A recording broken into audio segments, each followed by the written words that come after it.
I am so excited to have you again as a guest on our call. Like, I cannot get over how excited I am. And you are in Asia right now, right? Yes, right now. Mm-hmm. And it's like 9 o'clock in the morning there? Right now, 8 o'clock. 8 o'clock in the morning. Isn't that crazy, guys? Crazy. But so for those of you guys, I don't think there's anybody on the call who does not know who you are. But just real quick, Tom Big Al Strider is like one of the major network marketers in the industry. He has been he's been in it for 45 years now. Is that right? Yes, 45 years. Right. When he started when he was 2.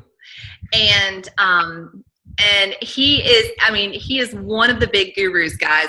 I've seen him live a couple of times, got the pleasure of meeting him at Mastermind last year.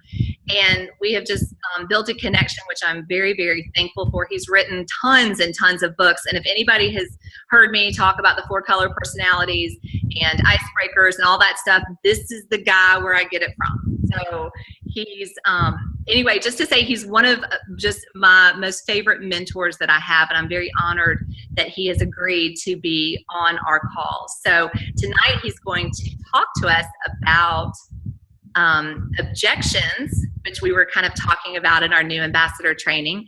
And I believe we might be covering closing the deal as well. Right, Tom? Is that what we talked about? We'll do as much as we can in 28 minutes. How's that? That's awesome. We will take as much of you as we can get. So y'all get your pens and papers ready.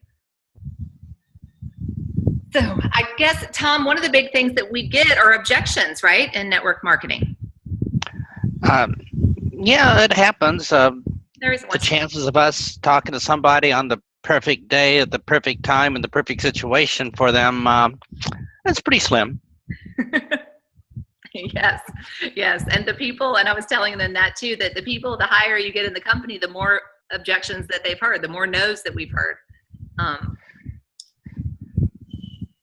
So what would you like me to cover on objections? How to get over them, how to fix them, how to make them never happen? Oh yeah, that'd be easy. Yeah, right. Can you like wave your magic wand or wiggle your nose and make that happen? No, go ahead. Just go ahead with your magic. For people, if you grab a pencil and paper, I'll give you a little template, and we'll do 2 templates here for objections. And for everyone on the call, if you could just imagine you signed up for a brand new profession to be an engineer to build a bridge, chances are you wouldn't know everything about bridge building the first day. And if you signed up to be a doctor and bought a doctor's kit tonight, chances are you wouldn't know everything about where to cut it and how to sew people up the first day. So don't feel bad when we get started that we don't know everything about network marketing the first day. There's no harm in not knowing. The only harm is never learning.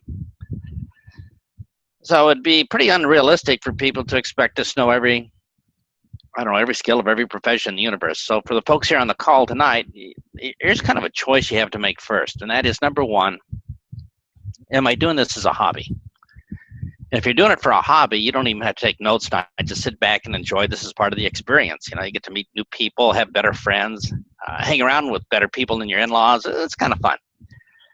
So just enjoy the experience. But if you're doing it as a business, well, then we're going to have to learn a new set of skills if we're going to do this as our profession.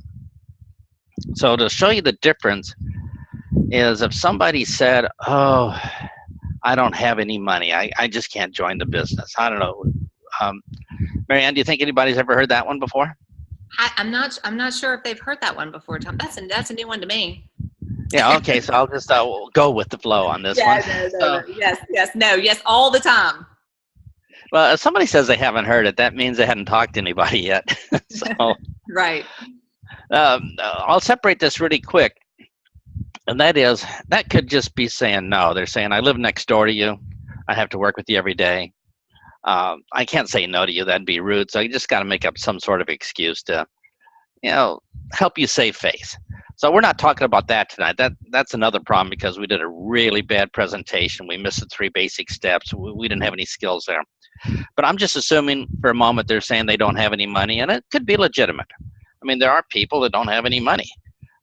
We've all experienced it. So when they say I don't have any money, we could go home and say, oh, I'm a professional victim. I tried my best. I hope there's a tried my best bonus from the company.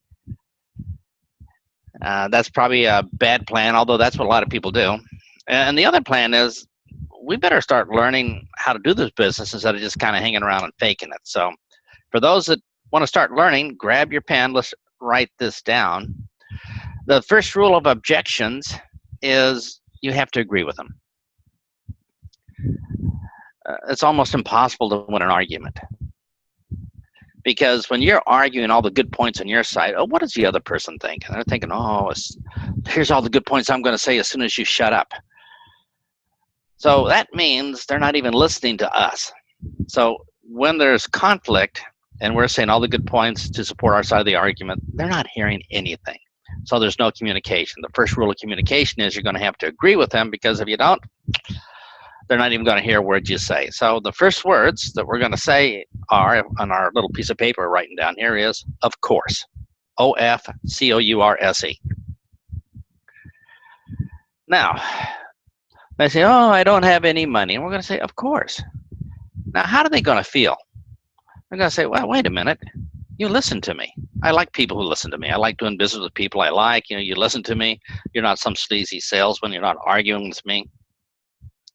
By the way, if you agree with me, gosh, I don't have to think of any more reasons. So I guess there's nothing else for me to think about. So, well, I don't know. What am I going to think about? I guess I might as well just listen to you. So here's our first chance. Any objection, and we're going to use this template first for money, we want to agree with them. Now, this template won't work for everything, but it's probably going to work for well over half. I'll do another template to help you with some others. But the first rule is I don't have any money, and we're just going to say, of course. And they are going to feel good. And I want you to ask yourself, if your relative, friend, coworker, neighbor said, I don't have any money, and you said, of course, and agreed with them, you still have a relative, friend, and coworker. So you're not going to feel bad. They feel good. We feel good.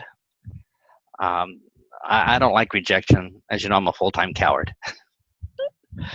So after the words, of course, we're going to agree with the objection. So I'll do this entire objection at one time. Don't bother writing it down, because when we're done, I'll go through it phrase by phrase, and we'll write it down then, and I'll show you what each phrase does.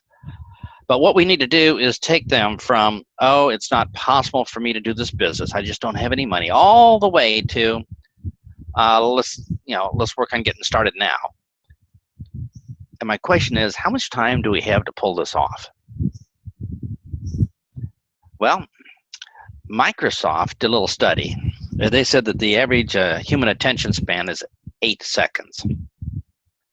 That's pretty short, which means I probably lost a lot of people already. But if the average attention span is 8 seconds, that means we're going to have to be pretty quick. And what's interesting is Microsoft said goldfish attention span is 9 seconds, longer than us. But goldfish has an advantage. They don't have Facebook, they don't have Zoom, they don't have jobs, so they can afford to have a longer attention span. So you're sitting down with a prospect, and you got 8 seconds, 10 seconds, 12 seconds. We better get on with this. We better make sure that we're pretty efficient on our words. So if we're stuttering and kind of thinking what to say, chances are we're going to have to keep our day job forever. Bad choice. So here's what I'm going to say to turn it around in 8 or 10 seconds. And this is what's called trained sequences of words, which if you're new on this call, there's 25 basic skills in network marketing. We just have to learn trained sequences of words for each one, and then it's pretty easy. If this happens, we say this, and it's done. So somebody says, I don't have any money, I would say this phrase. Just listen and get a feel how it sounds. Oh, I don't have any money. I just checked my brand new iPhone, and oh man, both BMW payments have been taken out of the bank, and it looks like a cash flow shortage. And we're going to say, of course you don't have any money. That's why I'm talking to you now. I mean, you don't want to be that way for the rest of your life, with no money and broke. So let's sit down now and figure out a way to get you started so you never be in that situation again. What's happened? Well, what has happened is we've taken them from they don't have any money and I can't possibly do it to sitting down now and figuring out a way to get started. Now, I won't insult anybody's intelligence here on the call. We all know how to get somebody started who doesn't have any money. They can probably have a party, pre-sell some products, or sell that stupid lava lamp on the coffee table that they thought would go up in price 40 years ago, whatever it may be. That's not the point of tonight's call. But what we're going to do is break this down phrase by phrase, because we have to take them to, I want to get started now. Let's figure out a way to make that happen. So the first words are, of course, you don't have any money. Period. And they say, wow, I'm relieved. I can lower the sales alarms. Nobody's going to be arguing with me. Of course you don't have any money. That is why I'm talking to you now.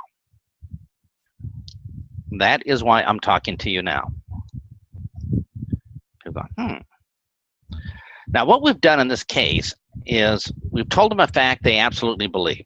I don't have any money. And they say, all right, yeah. I absolutely believe I don't have any money. And that's why you're talking to you now. Okay, that makes sense. Yeah. So we have told them 2 facts in a row. How the human brain works, if you tell the human brain 2 facts in a row, they say, whoa, that source of information is true. From now on, whatever comes from that source will be true. Let me put my limited brain power elsewhere. So what happens is we actually put them into a deep hypnotic trance by just telling them 2 facts in a row that they believe. And they're saying from this point on, I can just sit back and believe you with not all that drama going on. But we're not amateurs. We're going to go for overkill. We're going to tell them 3 facts in a row. This could be illegal. So they're going to say, of course you don't have any money. That is why I'm talking to you now. You don't want to be that way for the rest of your life. And when you say you don't want to be that way for the rest of your life, they're thinking, oh man, that's true. You're right about that. I don't want to be broke without money for the rest of my life. So with 3 facts in a row, they're thinking, we're the coolest people in the universe. We agree with them. We both speak the same language. We see the world from the same viewpoint. And then we say the next statement, which is, so let's sit down now, even though we're sitting already. So let's sit down now and figure out a way to get you started. And they went from, oh, it's not possible, to, let me figure out a way to get it started. Turn off all the noise in the area. So, could we do this? Could we use this technique for other objections? How about this? What if they said, I don't have any time? So we don't have any time. People are going to say, oh, yeah, how am I going to answer that? Well, let's see with this template. So Marianne, you say, oh, I don't have any time. I might say, well, Marianne, of course you don't have any time. That's why I'm talking to you now. I mean, you don't want to be that way for the rest of your life, never see your son play golf again, and never have any time for your children. So, let's sit down now and figure out a way to get you started so you start having some time in your life and can enjoy it before you die. Or they come up with an objection, but I'm not a salesman. Well, we can just adjust a little bit here. This is only a template. So, well, of course you're not a salesman. That's why I'm talking to you now. The company doesn't want a bunch of sleazy door-to-door salespeople out there pushing this product. They want people that had a genuine experience to share it with their friends so people can appreciate what it could do for them. So let's sit down now and figure out a way to get you started. Or I've never done this before. I've never been in business. Well, of course you've never done this before. That's why I'm talking to you now. I mean, the company has a training program because the company doesn't expect us to know how to do it before we started. Plus, you'll have me as a sponsor to help you along the way also. So let's sit down now and get you signed up for training so we can start learning how to do it. And I say, well, but I don't have any friends. Well, of course you don't have any friends. That's why I'm talking to you now. But when you go to the company training and learn how to use deodorant and mouthwash, things change. So let's sit down and get you signed up for training. And it's just a simple template that helps us handle objections and stay in rapport with the prospect. So how does that sound for template number 1? That sounds great. That's awesome. I love that if you don't have any friends. I love that one. Yeah, it can get worse and worse, but this is a family call. So. Yeah. That's awesome. Yes. So thank you. So when objections come, we're afraid of them. But when we know how to handle objections, things get a whole lot easier. And here's what's kind of cool. Prospects can smell incompetency. They can smell fear. And when you have an objection you don't know how to handle, it seems to come up a lot. But when you know how to handle it, it hardly ever comes up again. So now that you know how to handle this, I would assume that a lot of people won't have that fear and it won't come up again. And you might not hear it very often. And if you do, you'll know exactly what the words to say in about 10 seconds to fix it.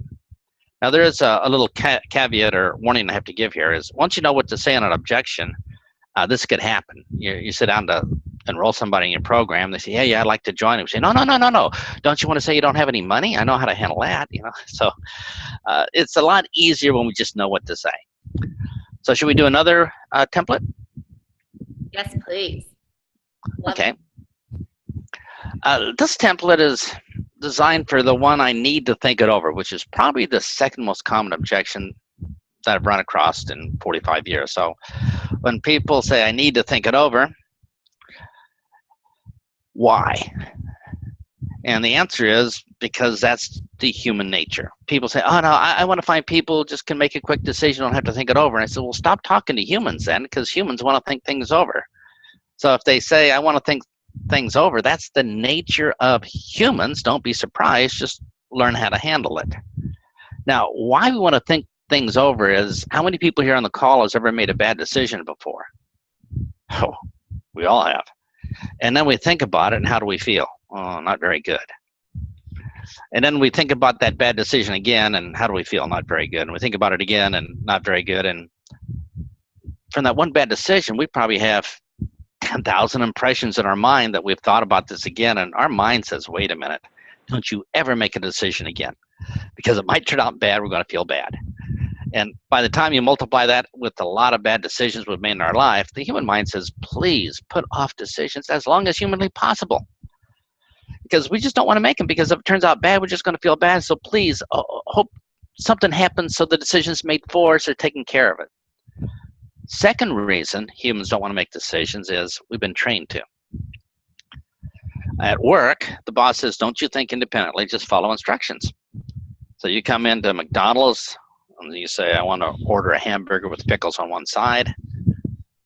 I'm going to say, oh man, I don't think I can do that, sir. I can't make that decision. I mean, if I do that, I won't get a raise. And if I do it, there's a chance I might get fired. There's no upside, all downside. No, I don't think I can do that. So we've been trained not to make decisions. So when you talk to a live human being, they're going to be saying things like, I need to think it over. I don't want to make a decision. I want to put it off as long as possible. And again, we have a choice of going home as a professional victim. I tried my best, but they couldn't make up their mind. Or we could learn how to handle it, which we will right now. So if you have your pencil and paper, here's the template for this. The first words we're going to say is relax, R-E-L-A-X. Now, I want you to consider that you have relatives that like you. And they say, oh, I need to think it over. And you answer, relax. How are they going to feel? Pretty good. They're going to say, hey, you're not one of these sleazy, pushy salesperson. You said relax, it's okay. And now we feel good about this. We're not in dread. And then we're going to say, it is okay. So you approach me and say, oh, you're kind of fat, Big Al. This would really help you. And I said, well, I don't know. I have to think it over. I have to, my tiny brain can't get my head around if I should be fat or thin. It's just so hard for me. I just need to think of whatever it is. He's just going to say, relax. It's okay. And I am going to feel great. And you're going to feel great. So the first words are, relax. It is okay. Now, there's something about decisions that we're not clear on. And that is, when you have a choice and you don't make a decision, that's actually a decision to stay where you are. I'll give you an example. I stand out in the middle of I-95, South Carolina. Cars are coming at me. I go right. Do I go left? Right or left? Oh, I don't know. I just don't want to make a decision. Well, splat, the decision is made for me. or I get on the plane in Greenville, and it's 1 minute to boarding. Everybody get on board. Well, let me think about it for a while. After 1 minute, the decision's been made. So for everybody on the call, not making a decision is a decision to stay where we are. And all we are going to do is with total courtesy, point out to our prospect that not making a decision is making a decision to stay in their present situation. That's it. So I just think it should be pointed out to them. So it might sound something like this. Relax. It's okay to make a decision not to join our business tonight. Or relax. It's okay to make a decision not to try our pink drink. Or relax. It's okay to make a decision not to try any of our products. How do you think the prospect's going to feel? They're going to feel, oh, pretty good, yeah. This person really understands me. We have good communication. So now that we pointed out that they can't put off and delay making a decision, we've taken away that luxury from them, that they are actually making a decision to either take our product or join our business or stay where they are. Now they know that they are making a decision. Now, do decisions have consequences? Absolutely. I think out of fairness, we should point out the consequences. So, Marianne, is it okay if I exaggerate just slightly to make it a kind of an easy memory thing? Oh, please do. This should be fun. Okay. Yeah. I don't think we'd go this far, but just to help us remember in the 8 minutes we have remaining here. So let's try this. Relax. It's okay to make a decision not to join our business tonight and continue warehousing your babies in daycare, paying other people big money to watch them grow up and hope they visit you sometime before you grow old. Or relax. It's okay to make a decision not to try our products and start losing weight and always be known as the fat ant. Or relax. It's okay to make a decision to continue feeling miserable all afternoon at work with no energy and then coming home and just laying down and never interact with your family at all. So what we're doing is just pointing out the downside. This is obviously exaggerated. So the first part is relax, it is okay. The second part is point out that not making a decision is a decision. The next part is we're going to just let them know there are consequences to whichever side they take. Comma, we're not through with them yet. And then we're going to say but, B-U-T, just use one T. But it is also okay to make a decision to join, but it is also okay to make a decision to try our product. And then we're going to point out the benefits. So I'll do one for product, just so we can hear how it sounds. Relax, it's okay to make a decision not to try our products today and always be known as the fat ant. But it is also okay to start using the product for 10 days, see how much weight you can lose, and maybe your baby sister will be known as the fat ant. All we've done is politely pointed out to them that not making a decision is making a decision. And so we don't have this problem with I need to think it over. So how would it sound in real life without all this exaggeration? Let's say this. Relax. It's okay to make a decision not to join our business tonight and continue commuting to work every morning and leaving the children in daycare. But it is also okay to make a decision to get started tonight and start the countdown to firing your boss. Or we could say, relax. It's okay to make a decision not to try this product for 30 days and continue staying at the same weight. But it's also okay to make a decision to change your body's metabolism so you actually turn your body into a fat-burning machine. Or it's very simple. All we're doing is pointing out the pros and cons. So using this technique, the I need to think it over goes away. So I say, well, I need to think this over. I have to talk it over with my dog, my aunt, my lawyer, the squirrels in the backyard. You're just going to say, relax. It's okay to make a decision to put off that extra income for a couple of months or even a year. But it's also okay to make a decision to get started tonight so you can pay for Christmas with cash. And as simple as that, we have taken away the luxury of hiding behind not making a decision. Let them know that they are making a decision either way, and we're done. So how's that sound for template number 2? That sounds awesome. I love that relax. So you'll find yourself all day long saying, relax, it is okay, in all kind of situations with the boss, your children, with the children. Oh, I don't know about cleaning my room right now. I'm kind of tired. Relax. It's okay to make a decision not to clean your room and starve to death because no food will be served unless the rooms are cleaned. But it's also okay to make a decision to clean your room because everybody else here in the house is getting hungry. And little things like that, they get the idea, and it's not offensive to people at all. So in the 3 minutes we have, can I just pass on a couple of closing things that we could say? Yes, please do. Please. All right. So if you're afraid of closing, one of the 25 skills is how to close people. And I'll do a little demonstration here. I'm going to say this. It's going to sound weird, especially in 3 minutes, but people make up their final decision inside their head in the first few seconds. It's already over. There's nothing in our presentation, our product, our technology, our research reports are going to make any difference. People make up their mind before we even start. And I'll just give you an example. I say, hey, there's this movie I want you to come see. It's about spiders and snakes chasing small children. How many people here on this call have already made up their mind you don't want to see that movie? And you've made the no decision before you heard about the famous director, before you saw the testimonials, the movie trailer and everything. We've already made up our mind. And it's the same way when we talk to people. They make up their mind before we even mention the name of the company.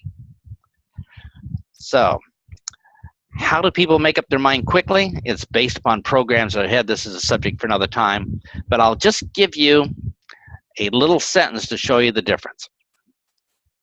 I go up to somebody and I say these words. Would you be interested in 5 words? The back of their mind goes, no way. It's over. You're a salesman. I'm out of here. Hide my wallet, hide my purse. Or I could say these 5 words instead. I just got involved with, and I'm thinking, oh no, the sales pitch is coming. What's surprising is the final decision that people make in our network marketing business happens almost instantly. We don't know this. We think it happens later. So let me give you 5 words that you can just use this week to see if it makes a difference in how you talk to people. And the 5 words are, would it be okay if? Now, the background of this, would it be okay if, is just think about your children. Through trial and error, they get everything they want, even though they're small people, powerless, no money.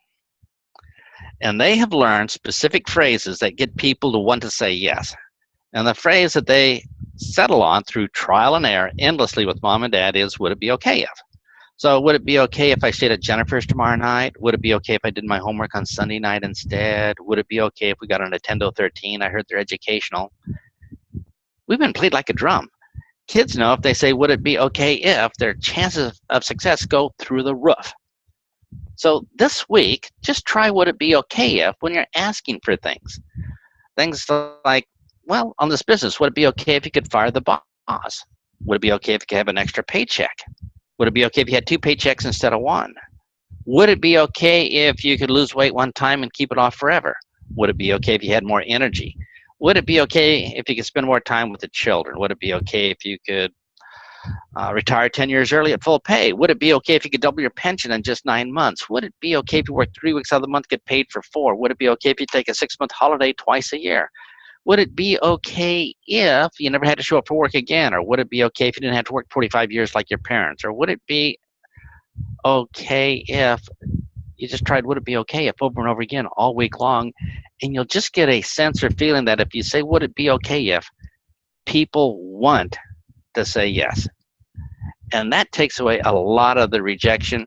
It's only like a little level 2 close out of the 5 levels, but it will get things started for us right away, and it's something we can do right away. So would it be okay if you spent the whole week here saying would it be okay if with your friends, to see how many people will start saying yes instead of no. So would it be okay if I turn the call back to you, Marianne? Absolutely, it would definitely be okay. And that is one of my most favorite quotes. I heard you talk about that one a couple of years ago, and I use that all the time. Love it, love it, love it. Would it be okay, Tom, if you could recommend a couple books that you have written that go along with what we've talked about tonight to kind of give them a little more ammunition and a little more knowledge? Well, if they go to bigalbooks.com, that's Big Al, Bigal, Books. The first book there is Why You Should Do Network Marketing. It's free, well within everybody's budget. Download that and read it. If you haven't read that book, please do so right away.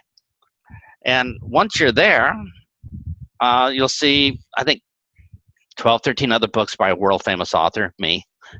But all those books are just on different skills that you may want to learn. And usually the one that people gravitate toward first is one called Icebreakers, which is the first sentence we say when we meet somebody. So they say, oh, man, please tell me about your product. Please tell me about your business. And it's a fun book. I think it's $4.99, about the price of a Starbucks coffee. So if you have a chance, go to bigalbooks.com, download the free book, Why You Should Start Doing Network Marketing. If you'd like to start learning some skills, Icebreakers is a great place to start. Awesome. Awesome.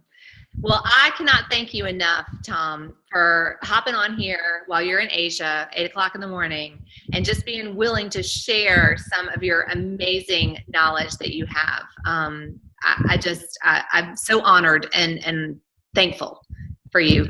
Everyone kind of give him a shout out, let them know how thankful they are for him taking his time today or tomorrow or yesterday, whatever day it is there. That's tomorrow here. Tomorrow, okay, tomorrow, and sharing with us. I so appreciate you. And I cannot wait to see you at Mastermind, and I'm still praying that you're going to get to South Carolina sometime soon. Yep, still working on it. All right, so see everybody later. And would it be okay if you use Would It Be Okay If all week long, just to see if it just helps your business? Absolutely. Thank you all. Thank you, Tom.